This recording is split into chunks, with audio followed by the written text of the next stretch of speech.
Season of Joker is here, and with that, there's a lot to unpack, from loot, to characters, to unlocks, to the flow of the season and the endgame loop.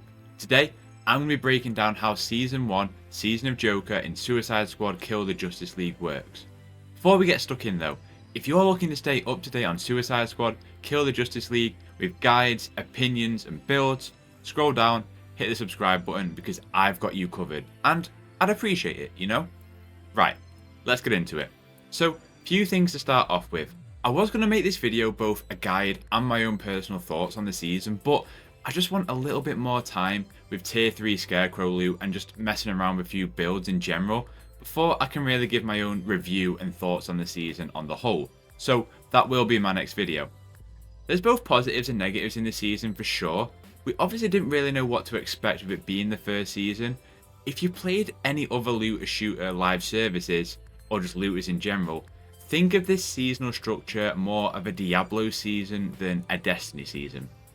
The other disclaimer is that this is episode 1 of season 1, meaning this guide only applies to the first episode of the season. Though I'm sure a lot of what I say here will carry over into episode 2, episode 2 is due to drop in around 6 weeks time from the making of this video, bringing new loot, a new boss fight, enemy types, and ever-changing Metropolis, whatever that means. Most importantly, Black Manta loot, so I'm a happy boy in that context. With episode 1 though, it starts out with a little motion cutscene introducing us to this Joker. If you've played Avengers, you'll be used to this kind of animation. It's a small introductory to this Elseworld variation of the Joker, and then you're thrust into season 1, titled Fear. You're then given a multitude of updates that come with the season, including episode levels which are new, a new infamy loot set, new enemy types, etc. The important part is that you aren't given immediate access to the Joker.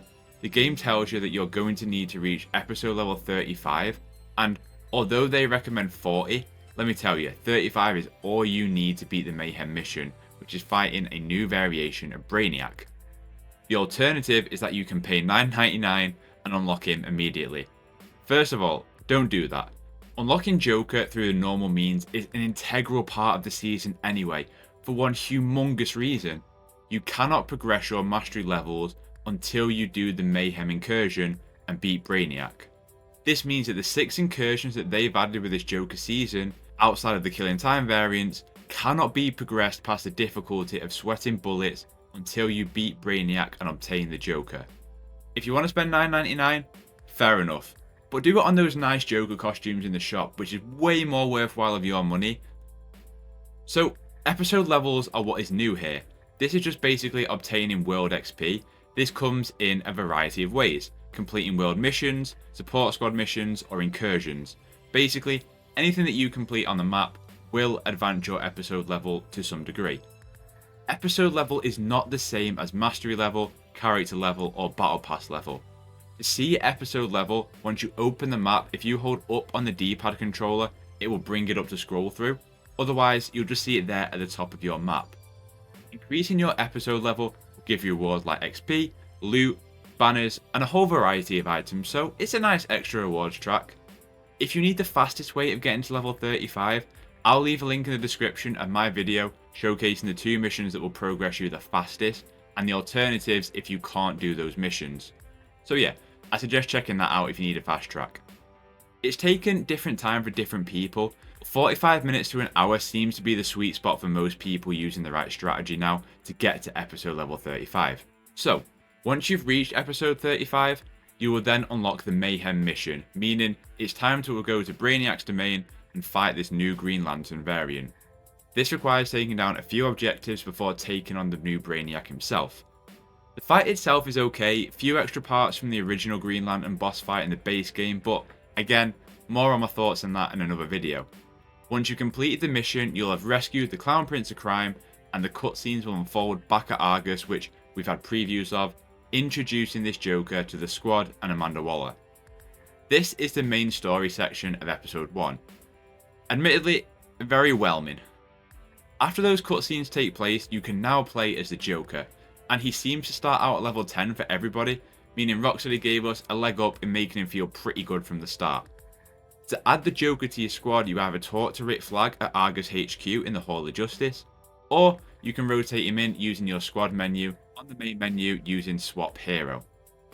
Alongside that, now that we have Joker, we can access mastery levels. These work exactly the same as the base game. You'll be given access to mastery 3 from the start. The goal is to keep completing missions on the higher mastery level to unlock further mastery levels. The idea is just to keep bouncing around the different incursion missions, completing each incursion at the highest mastery level possible. Of course, just as Season 0, you will need 1000 Promethium each time you enter a new incursion. Promethium can be farmed by doing the world events. Incursions is where loot comes in.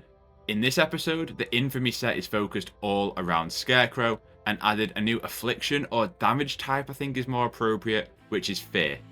It's the same manner of the Bane sets where we've got a tier 1, a tier 2 and tier 3 based set of items. Tier 1 is between mastery levels 1 and 13, tier 2 gear is between 14 to 23, and tier 3 nightmare gear is from mastery level 24 and onwards. Each tier has its own set of perks. You likely have got a few of these weapons from doing missions to get the Joker in the first place. We've also got new notorious weapons focused around the Mad Hatter for melee, Dr. Poison firearms, Merlin firearms, Two-Face shields, Dr. Psycho traversal mods, Polka Dot Man grenades, Reverse Flash neck bombs, and Dr. Poison's Lucky Charms. Of course, villains on top of their gear perks have the opportunity to synergize. So for example, having a piece of gear from Dr. Poison and a piece of gear from Scarecrow means that they synergize together, creating this villain synergy, meaning that afflicting an enemy, for example, means they take 100% more damage and become poisoned from being afflicted. Once again, hats off to the weapons team at Rocksteady. An incredible job of both build crafting and then the actual design and theme of these weapons. They continue to be my favourite parts of the game. As a big DC fan, the designs are just so appreciated and wonderfully done. If you have had some time with the new loot, what are your thoughts on it so far? How does it stack up to the Bane gear? Have you got a new favourite gun or build? Let me know. Mastery levels is still the endgame loop here. All about creating builds to keep increasing your mastery level and see how far you can take it, how deep into the mastery you can get it. Of course, the mastery levels are increased in incursions. So, what's new with incursions? We've got 6 incursions in episode 1 to be running. These all take place in Joker's Elseworld, which is a big visual change up focused all around the Clown Prince. Rocksteady have also added buffs into the Elseworlds now. These are visual pickups that grant something like Diablo Blaze, unlimited ammo, and other bonuses that you can just pick up on the map, and I think it's quite a neat addition. 2 of the quote-unquote new incursions are reworkings of the big anti-air gun. You kill the enemies, collect the resource, use that as like a grenade to reveal the weak spot, and then eventually take it down. We've also got combat-focused incursions. This can be an onslaught of killing 150 grunts. Another one is taking on the infused enemies like the Flash and Batman. A third one is taking down solely brutes and vehicles. So there's a lot more variety than the base 3 that we had in Season 0. But even right now, before my impressions video, it just feels so samey. For context, right now I'm Mastery 27, so that's about how far into it I am. So that's the endgame loop. Run the incursion at the highest mastery level, unlock new mastery levels, collect all of the infamy and notorious items, and go up the mastery levels as far as you want to go or can go. There's new mutators as well, which act as challenge modifiers here, like the Green Lantern Shield, Frenzy becoming essentially useless, they become invulnerable to Frenzy, and more of those to keep making mastery level harder and harder to progress. The of course other endgame I guess is leveling Joker to 30, unlocking his full toolkit, which is definitely the strongest part of the season for me. He might be my favourite character so far, though that could just be recency bias, who knows. Again, I'll leave a link in the description if you're looking for the fastest way to level Joker up to 30, as I've done a guide on that as well.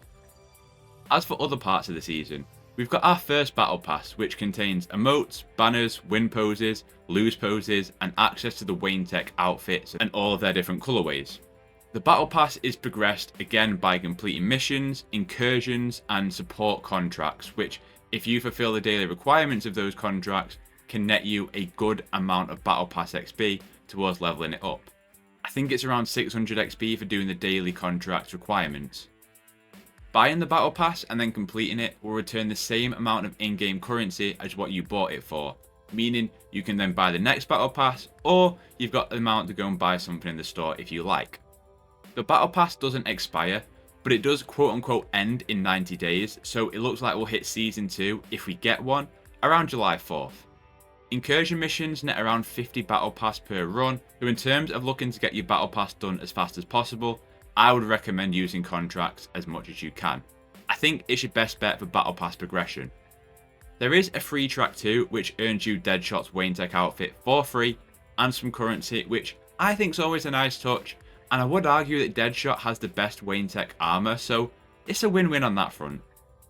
Anything else? Well, there's new Riddler trophies to collect, which give you the usual codex entries and more Riddler taunts in your rear if you're into that kind of thing. Each to their own, you know?